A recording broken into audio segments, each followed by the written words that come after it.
চাওক আজিৰ তাৰিখত অসমত ডিমিলিশ্যন যিটো কৰিছে তাত আমাৰ মাত মাতিবলগীয়া একো নাই, তাত আমাৰ ক'বলগীয়া একো নাই। অসম চৰকাৰে যিটো চিঠি লৈছে তাত আমাৰ ক'বলগীয়া নাই। কিন্তু আজিৰ তাৰিখত চাওক যেন আজি দিচাংমুখ গাঁও পঞ্চায়তৰ অন্তৰ্গত 10টা ৱাৰ্ড আছে, 10টা ৱাৰ্ডৰ ভিতৰত আলিচিগা ৱাৰ্ডটো কিয় বাছি ল'লে?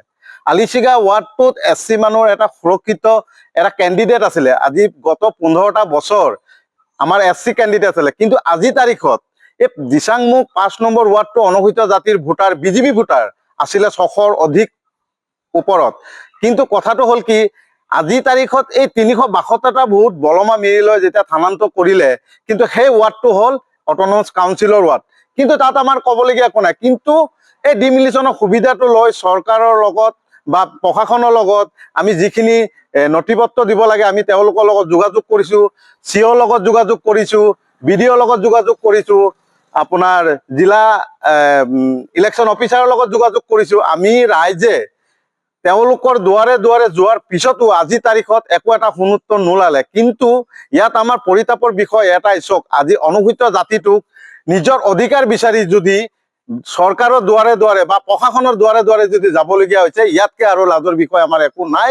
কিন্তু আজি আমি ৰাইজে এটা সিদ্ধান্ত লৈছো যে 372টা যিটো ভোট আছে সেই ভোটখিনি আমি বৰ্জন কৰিছো। অনাগত দিনত যদি এই ভোটখিনি ঘূৰি নাহে তেনেহ'লে বিধানসভা ইলেকশ্যনত 372টা ভোট আমি আকৌ বৰ্জন কৰিম।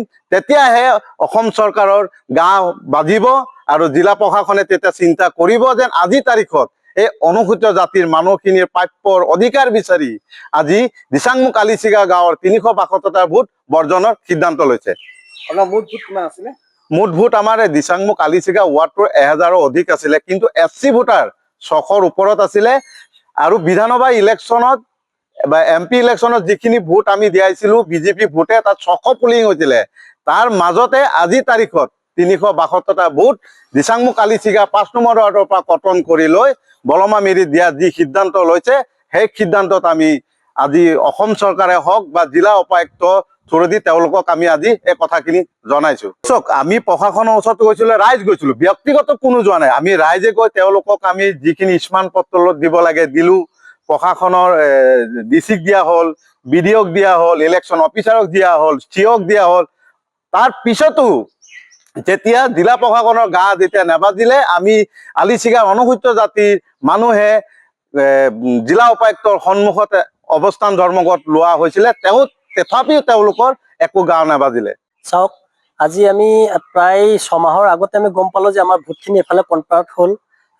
মিচিং অট'নমাছ কাউন্সিলৰ এটা ৱাৰ্ড আছে বলমামিৰি ৱাৰ্ড, আমাৰ 5 নং ৱাৰ্ডৰ 372টা ভোট সেই বলমা ৱাৰ্ডলৈ দিয়াৰ বাবে আমাৰ অনুসূচিত জাতিৰ যিটো এটা সদস্য আছিল সেই সদস্য পদটো নাইকিয়া হ'ল। আমাৰ অনুসূচিত জাতিৰ সেই সদস্য পদটো নাইকিয়া হোৱা আমাৰ ৰাইজৰ এটা ক্ষোভ, কাৰণ আমাৰ সুবিধা আমাৰখিনি কেনেকৈ আমি এৰি দিব পাৰোঁ।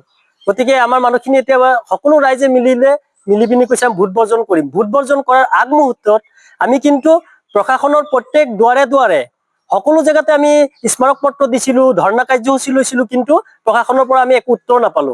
আজি শেষ সময়, আজি ভোট বৰ্জন কৰিবলগীয়া আমি বাধ্য হলো। এইটো নিশ্চয় প্ৰতাৰণা হৈছে, নহলে কোনো তৃতীয় পক্ষ জড়িত আছে, নহলে আজি আমাৰ ইমানখিনি ভোট অনুসূচিত জাতিক খৰ্ব কৰা হৈছে। সেইটো আমি অনাগত দিনতো এই স্থিতিটো বাহাল ৰাখিব বিচাৰিছো। যদি আমাৰ ভোটখিনি বলমা মিৰিৰ পৰা 5 নং ৱাৰ্ডলৈ যি 372টা ভোট গ'ল, সেইখিনি যদি আমাৰ ইয়ালৈ ঘূৰি নাহে, আমি নিশ্চয় এই স্থিতি বাহাল থাকিম। আমি পৰিস্থিতিটো বদলাম। যদি আমাৰ ভোটখিনি ঘূৰি আহে তেতিয়া আমি পৰিস্থিতিটো বদলাম। যদি একেটাই থাকে, ভোটটো আমাৰ বলমা মিৰিতে থাকে, তেতিয়াহ'লে আমি পৰিস্থিতি সলনি নকৰো, ভোট বৰ্জন হৈয়ে থাকিব। আৰু আপোনালোকে এইটো তেওঁলোকে চৰকাৰৰ ওচৰত আমাৰ আশা আছে, যদি তেওঁলোকে আমাক যদি একফালে ভোটখিনি আনি দিয়ে, তেতিয়াহ'লে আমি নিশ্চয় তেওঁলোকৰ আকৌ সহযোগিতা আগবঢ়াম। যিকোনো খবৰৰ বাবে যোগাযোগ কৰক 7099017330 লগতে 7099017110 নম্বৰত।